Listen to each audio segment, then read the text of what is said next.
فأنا ناصح لإخواني بالصدع بالحق تبيض وجوههم. السكوت في مسألة الحزبية يضرها، فاصدع بما تؤمر وأعرض عن المشركين. سلامي على دماج ورجالها والشيخ يحيى ودار العلم يا سعد بانيها.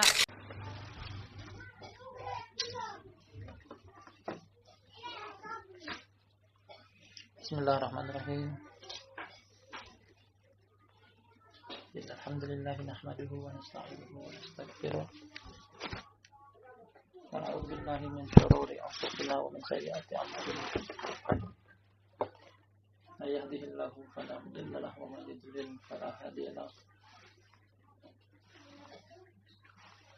أشهد أن لا إله إلا الله وحده لا شريك له وأشهد أن محمدا عبده ورسوله صلى الله عليه وعلى آله وسلم tasliman katsiran mazida. Amma ba'du, ikhwan fillah, kita akan kembali mengkaji kajian kitab Al-Mabadi'ul Mufidah fi Tauhid wa Fiqh wa Aqidah. Pada kesempatan yang bermanfaat dalam pengesahan Allah, pemahaman ibadah serta keyakinan atau ideologi. Sebuah tulisan dari guru kami Syekh Yahya bin Ali Al-Hajuri hafizahullah taala. Kita masih punya pembahasan yang masih tersisa. Tepatnya pada poin yang ke-86 ketika sampai oleh Syekh Yahya hafizahullah taala menerangkan tentang dua hal sekaligus berkaitan dengan adab meminta izin serta adab memberikan salam, yang mana pada pertemuan sebelumnya telah kita kaji secara singkat dan ringkas tentang adab meminta izin ketika hendak masuk ke dalam rumah seseorang. Dan pada pertemuan kita sore hari yang berbarokah ini, kita sebagaimana janji kita akan menerangkan tentang pembahasan kedua dalam poin yang sama tentang salam berkaitan dengan hal-hal seputar salam dari adab dan etika salam. Nah, karena yang disinggung oleh sang penulis dua hal, makanya kita akan selesaikan pada pertemuan kita sore hari ini. Pertama-tama bahwa salam merupakan syariat dari Allah Subhanahu wa taala. Telah terdahulu hadis Abu Hurairah yang diriwayatkan Imam Muslim yang dinukil oleh sang penulis sendiri, perkataan Nabi sallallahu alaihi wasallam, "Afshus salama bainakum." Tebarkanlah salam sesama kalian, atau tebarkanlah salam di antara kalian. Artinya salam adalah masyru', disyariatkan. Nah, salam adalah masyru' disyariatkan. Pertama-tama kita akan mengulas tentang hukumnya, bahwa hukum memulai salam adalah sunnah. Artinya ketika dua orang muslim bertemu, yang paling pertama memulai salam. Yang paling pertama di antara dua orang muslim tersebut memulai salam, dia mendapatkan pahala sunnah lebih daripada 6 orang yang menjawabnya.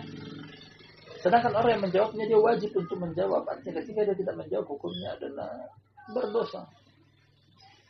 Dalam hadis Abu Hurairah radhiyallahu anhu dalam Sahih, kata Nabi sallallahu alaihi wasallam, "Haqqul muslimi 'alal muslimi khamsun." Hak seorang muslim terhadap muslim yang lain ada 5. Hak di sini artinya wajib untuk memenuhi hak orang muslim. Yang pertama adalah raddus salam, menjawab salam. Menjawab salam adalah hak orang Islam. Dengan demikian, hukum salam pertama, memberikan salam adalah hukumnya sunnah, sedangkan menjawab salam hukumnya adalah wajib. Kemudian bagaimana lafaz yang dikehendaki oleh Nabi SAW dalam salam? Karena di sini dari hadis ini, kalau beberapa hadis yang lain hanya datang dengan bentuk salam tanpa menyebutkan secara terperinci. Kita sebutkan tentang bentuk salamnya sekaligus jumlah pahala yang didapati. Dalam sebuah hadis, Nabi SAW pernah bermajelis di masjid, kemudian datang seseorang, dia memberikan salam sebelum masuk ke dalam masjid. Nah, majelis tersebut dia memberikan salam, "Assalamualaikum." Dijawab oleh Nabi SAW, "Waalaikumsalam warahmatullah." Sambil beliau mengucapkan asyurun 10, artinya orang tersebut mendapatkan pahala 10. Datang orang kedua yang hendak meminta izin juga masuk ke dalam majelis yang sama, namun dia memberikan salam dengan salam yang lebih panjang. Assalamualaikum warahmatullah. Dijawab oleh Nabi SAW, Waalaikumsalam warahmatullahi wabarakatuh. Kemudian beliau katakan, Ishruna, 20. Nah, artinya pahala yang didapat oleh orang yang kedua adalah 20. Kemudian datang orang yang ketiga juga ingin masuk ke dalam majelis dan didahului oleh salam. Dia mengucapkan, Assalamualaikum warahmatullahi wabarakatuh. Lebih lengkap daripada yang pertama dan kedua, bahkan sempurna. Nah, ucapan salamnya. Dijawab oleh Nabi SAW, Waalaikumsalam warahmatullahi wabarakatuh, sambil mengucapkan 30 pahala. Dari hadis ini memberikan fawaid kepada kita bahwasanya yang dimaksud dengan salam adalah ucapan demikian, Assalamualaikum warahmatullahi wabarakatuh. Nah, boleh untuk mengucapkan Assalamualaikum saja, atau sampai pada pertengahan Assalamualaikum warahmatullahi, atau bahkan diselesaikan Assalamualaikum warahmatullahi wabarakatuh. Semuanya adalah lafaz salam yang datang dari sunnah Rasulullah SAW. Kemudian cara menjawabnya adalah Waalaikumsalam warahmatullahi wabarakatuh. Nah, kemudian dari kapasitas pahala yang didapati semakin banyak, semakin sempurna pahalanya. Dari hadis tadi kita bacakan di depan, orang yang memberikan salam hanya sampai pada lafaz Assalamualaikum dia mendapatkan pahala 10. Ditambahkan lagi pada pertengahan Assalamualaikum warahmatullahi dia mendapatkan pahala 20. Karena lebih banyak daripada yang pertama. Kemudian atau orang yang ketiga lagi memberikan salam dengan sempurna, Assalamualaikum warahmatullahi wabarakatuh. Nah, dia mendapatkan pahala 30, lebih daripada yang pertama dan kedua. Semakin banyak jumlah salamnya, semakin banyak juga pahala yang akan didapati. Nah, ini jadi gunakan untuk salam adalah Assalamualaikum warahmatullahi wabarakatuh. Nah, kemudian masih berkaitan dengan salam. Datang dalam Al-Quranul Karim pada surat An-Nisa. Datang dalam Al-Quranul Karim pada surat An-Nisa, kata Allah Subhanahu wa taala, "Wa idza huyyitum bi tahiyyatin fahayyu bi ahsana minha aw rudduha." Wa idza huyyitum bi tahiyyatin, apabila diucapkan kepada kalian penghormatan, artinya adalah salam penghormatan kaum muslimin, assalamualaikum. Nah, fahayyu bi ahsana minha aw rudduha, balas dengan yang lebih bagus atau sama. Balas ucapan salam penghormatan tersebut kalau bisa lebih bagus atau paling tidak sama. Artinya dalam metode menjawab salam diatur oleh ayat pada surat An-Nisa ini. Misalnya seseorang memberikan salam, Assalamualaikum. Kita dianjurkan untuk menjawab kalau bisa lebih. Jadi bukan cuma Assalamualaikum saja, kalau bisa lebih. Waalaikumsalam warahmatullahi wabarakatuh. Misalnya sampai situ atau tambah lagi wabarakatuh. Al-muhim lebih. Jadi seseorang ketika memberikan salam dengan salam yang sempurna, Assalamualaikum warahmatullahi wabarakatuh. Menurut ayat yang tadi kita baca, hendaknya dibalas dengan yang lebih. Nah, atau paling tidak sama, jangan kurang. Ketika dia salam dengan sempurna, Assalamualaikum warahmatullahi wabarakatuh, kemudian seseorang ada menjawab dengan Waalaikumsalam, ini menyelisihi ayat yang kita baca tadi dari surat An-Nisa.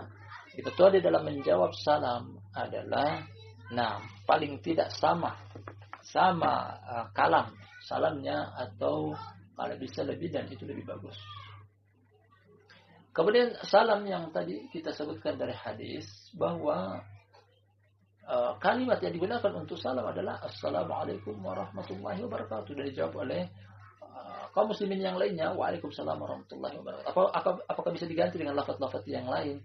Seperti misalnya mengucapkan selamat pagi di pagi hari, selamat siang di siang hari, selamat sore di sore hari, selamat malam di malam hari. Nah, hal ini termasuk penyelisihan terhadap syariat. Hal tersebut tidak datang dari lafaz sunnah dan hadis sama sekali. Bahkan bisa kita jumpai hal tersebut bukan dari agama Islam. Salam agama Islam adalah Assalamualaikum dan seterusnya. Bukan dengan menyebutkan selamat pagi, selamat siang, selamat sore, selamat malam, atau yang semisalnya.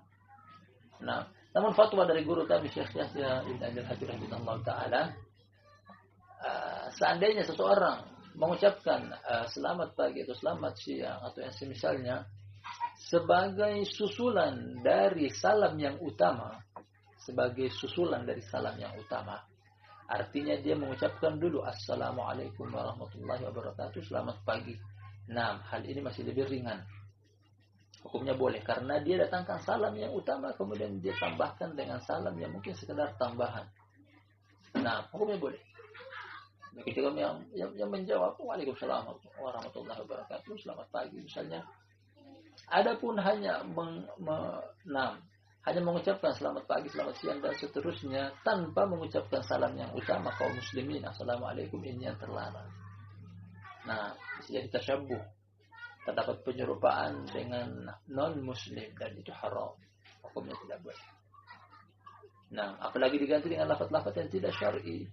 Sebagian orang kalau bertemu hanya dengan misalnya memanggil nama atau tanpa menyebutkan salam, dan ini termasuk terlarang.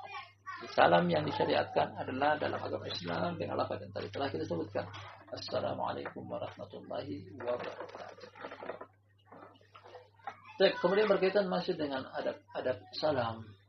Ini disebutkan dalam hadis yang terperinci. Siapa kira-kira yang lebih dahulu, yang lebih pantas untuk memberikan salam ketika bertemu kaum muslimin antara dua pihak? Nah, urutannya adalah seperti ini. Misalnya, pertemuan antara kaum muslimin, dua kaum muslimin, yang satunya anak muda, yang satunya orang tua. Anak muda lebih pantas, lebih duluan hendaknya memberikan salam kepada orang yang lebih tua. Jangan menunggu orang tua yang memberikan salam. Jadi berkaitan dengan umur, bertemunya dua orang kaum muslimin berbeda umur, anak muda lebih pantas untuk memberikan salam kepada orang yang lebih tua. Kemudian dari sisi jumlah, misalnya, ada dua pihak. Sebelah hanya satu orang, kaum muslimin yang lain di sebelah lagi ada 5 orang. Nah, dalam hal seperti ini, jumlah sedikit lebih pantas memberikan salam kepada jumlah yang lebih banyak. Nanti dari suatu orang tadi hendaknya dia yang lebih dulu memberikan salam kepada jumlah 5 orang. Atau lebih banyak daripada jumlah dia. Nah, demikian juga berkaitan dengan yang berjalan, lebih pantas memberikan salam kepada orang yang duduk di pinggir jalan, misalnya di depan rumahnya, dia sedang duduk santai. Kemudian seorang berjalan, kaum muslimin berjalan di depan rumah. Yang lebih pantas untuk memberikan salam adalah orang yang berjalan kepada orang yang sedang duduk mungkin di depan rumah dia. Nah, demikian juga ketika seseorang mungkin hanya berjalan kaki, yang satunya berkendaraan, yang lebih pantas untuk memberikan salam adalah yang berkendara dibanding dengan yang berjalan kaki. Dan ini semuanya adab datang dari hadis Rasulullah Shallallahu Alaihi Wasallam tentang hal tersebut. Tapi bagaimana dengan laki-laki dan perempuan yang mungkin bukan mahram, sama-sama dari kalangan kaum muslim? Apakah boleh saling memberikan salam? Nah, pertanyaan yang sama dinaikkan ke guru kami Syekh Yahya ibn Ali al-Hajuri hafizahullah ta'ala. Apakah boleh seorang laki-laki memberikan salam kepada seorang wanita yang bukan mahram dia? Nah, wanita ajnabi. Syekh Yahya sambil membawakan dalil bahwa datang hadis dari Aisyah radhiyallahu anha bahwa malaikat Jibril menyampaikan pesan kepada Nabi sallallahu alaihi wasallam untuk memberikan pesan salam dari malaikat Jibril kepada Khadijah radhiyallahu anha. Artinya malaikat Jibril pernah menyampaikan salam kepada Khadijah radhiyallahu anha. Kemudian datang hadis yang serupa juga, malaikat Jibril juga pernah menyampaikan salam melalui lisan Rasulullah sallallahu alaihi wasallam kepada Aisyah radhiyallahu anha. Dan beliau beristidlal dari hadis ini, dari kisah ini, beliau mengambil landasan hukum bahwasanya bolehnya untuk seorang laki-laki atau kebalikannya seorang perempuan memberikan salam kepada lawan jenisnya yang sama kaum muslimin, namun dengan catatan apabila selamat dari fitnah. Apabila dibalik itu menimbulkan fitnah, apalagi fitnah perempuan merupakan fitnah terbesar bagi umat ini, umat terdahulu. Nah, apabila bisa timbul fitnah, hukumnya jangan. Apabila dibalik itu bisa menjalin hubungan yang terlarang, bisa mengundang kepada kemaksiatan atau perzinahan, hal tersebut dihindari. Adapun hukum asalnya adalah, selama dimandatkan hal tersebut untuk menjalankan syariat Allah Subhanahu wa taala, dalil menunjukkan tentang pembolehannya. Laki-laki boleh memberikan salam kepada perempuan, kebalikannya lagi, perempuan boleh memberikan salam kepada laki-laki. Kemudian berikutnya masih berkaitan juga dengan adab dan etika salam adalah apakah boleh menggantikan salam dengan hal-hal yang lain? Menggantikan salam dengan hal-hal yang lain. Secara garis besar hukumnya adalah tidak boleh. Yang disyariatkan adalah penggunaan salam dengan lafaz Assalamualaikum warahmatullahi wabarakatuh. Tidak boleh menggantikan salam dengan isyarat-isyarat semisal lambaian tangan atau isyarat jari jemari. Datang dalam hadis kata Rasulullah sallallahu alaihi wasallam menunjukkan tentang tidak bolehnya. Kata Nabi sallallahu alaihi wasallam, taslimatul yahud bil akuf wa taslimatul nasara bil asabi. Yang artinya kata Rasulullah sallallahu alaihi wasallam, salamnya orang Yahudi dengan lambaian tangan. Salamnya orang Nasara dengan jari jemari, isyarat jari jemari. Entah mengangkat jari jempol, kemudian pertanda bahwasanya itu memberikan salam. Atau seperti orang Yahudi dengan ucapan misalnya ketika berpisah, dada dan semisalnya sambil melambaikan tangannya. Lambaian tangan serta isyarat dengan jari jemari menurut hadis ini tidak boleh digunakan sebagai pengganti dari salam. Tidak bisa dijadikan sebagai pengganti dari salam. Bahkan yang hendaknya adalah kita berikan salam kepada siapapun itu, dengan ucapan Assalamualaikum. Kalau dikhawatirkan mungkin karena jarak yang begitu jauh dia tidak dengar dengan salam kita, tidak harus memberikan salam. Tunggu ketika mendekat kepada saudara kita muslim baru kita berikan salam sampai dia mendengar. Adapun dari jarak yang jauh kemudian mengangkat tangan dengan isyarat lambaian tangan, mengucapkan kata-kata semisal dada. Ini menjadi syariat Allah Subhanahu wa taala, bahkan bisa terjerumus ke dalam tasyabbuh, penyerupaan dengan orang Yahudi sebagaimana hadis yang tadi kita bacakan di depan. Demikian juga menggantikan salam dengan gerakan kepala. Kalau sebagian orang dari jarak jauh dia sudah mengangguk, mengangkat kepala ke arah atas, isyaratnya bahwasanya aku memberikan salam kepada engkau. Ini juga tidak bisa dijadikan sebagai pengganti dari salam. Atau mungkin seseorang di atas kendaraan sambil berklakson, bertemu dengan saudaranya di jalan, diklakson tanpa ada ucapan salam. Ini juga tidak bisa dijadikan sebagai pengganti salam. Bahkan seandainya orang melakukan hal tersebut, pertama dia luput dari dia 30 pahala salam. Kemudian yang kedua bahkan bisa terjerumus ke dalam tasyabbuh, berdosa karena menyerupai ahlul kitab Yahudi dan Nasara dan semisalnya. Al-muhim tidak ada yang tergantikan. Menggantikan salam dengan sesuatu apapun itu tidak dibolehkan. Bahkan satu-satunya salam yang disyariatkan adalah Assalamualaikum warahmatullahi wabarakatuh. Ini yang tepat. Tidak digantikan dengan lafaz selamat siang, selamat pagi dan semisalnya, atau lambaian tangan, isyarat jari jemari ataupun dengan klakson kendaraan. Al-muhim kesemuanya itu tidak disyariatkan, bahkan bisa jadi terjerumus ke dalam penyerupaan terhadap non-muslim. Kemudian berkaitan dengan satu pembahasan dibawakan oleh Syekh Bakar Abu Zaid rahimahullah ta'ala dalam kitab beliau Adabul Hawatif, etika menghubungi seseorang melalui telepon. Menghubungi seseorang melalui telepon di zaman kita sekarang. Beliau mengingkari ketika seseorang hendak menghubungi orang lain. Kemudian orang yang dihubungi tersebut, karena dalam menelpon ada yang menghubungi, ada pihak yang dihubungi.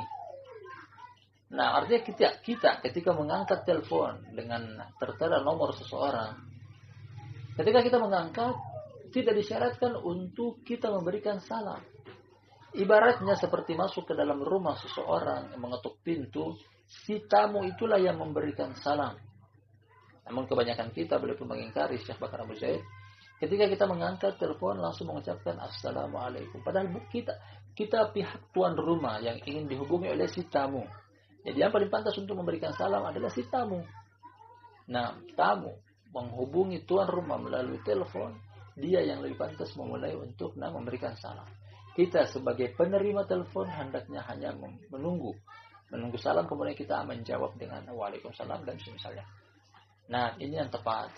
Karena kebanyakan orang ketika dia mengangkat telepon dihubungi oleh seseorang, langsung dia memulai salam lebih dulu. Assalamualaikum. Dan ini keliru. Kecuali kita pastikan bahwasanya orang yang kita hubungi adalah bukan orang muslim, orang kafir. Atau orang yang menghubungi kita adalah orang yang juga non muslim. Al-muhim di sini tidak perlu untuk menyebutkan salam kalau kita tidak tahu pasti siapa dia. Kecuali setelah dia memberikan salam lebih dulu, Assalamualaikum, barulah kita menjawab, kemudian bertanya siapa ini dan seterusnya, lanjutkan pada perbincangan.